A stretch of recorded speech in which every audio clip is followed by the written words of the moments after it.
How to create extreme gradients in Painter. Well, first thing to do is actually obviously bring up Painter. Once you've actually got Painter, what you can do is create a selection.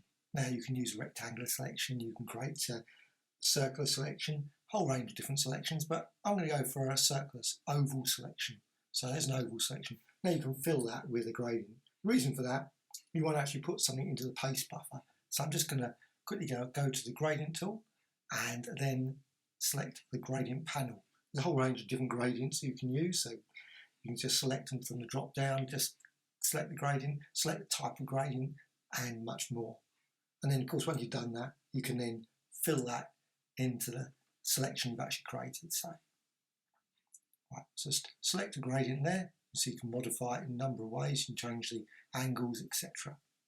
Just move that around. Once you're happy with the gradient, then you want to go to the fill. So edit and fill. So just select that. And then of course select the gradient in the fill width. Click OK.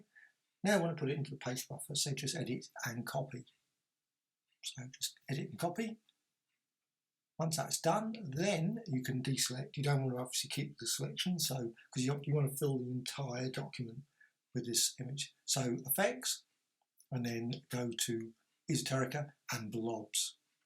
Just go blobs, select that filter, and first it will come up with the current colour. What you want is the paste buffer, clipboard or whatever, and you can modify the setting, number of blobs, etc. You can also refresh it, so you can apply it once, just apply it. You can actually apply it at this point. You can see the extreme design that's actually created at this point. Really oozes all over the place.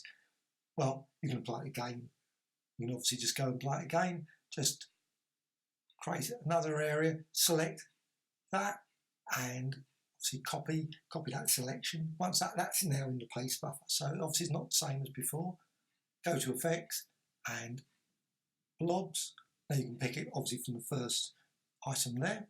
And paste buffer again, and then you can refresh it. You've got a seed option there, but you just refresh it, click there and refresh. And again, you could actually at this point vary the number of blobs and all that sort of stuff, but that's really basic it. And click OK. And you can obviously apply it multiple times. Great if you had animation for that, but you haven't. So once you've actually done that, you can apply effects and do other things. And you of course continue, maybe select a different gradient, maybe select different areas again and repeat that if you want.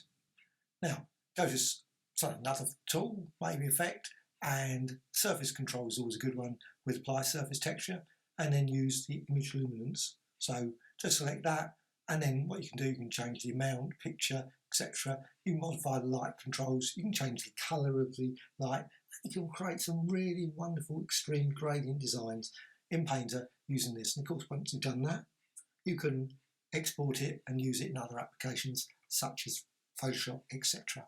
Hope you found this of interest. Thank you much.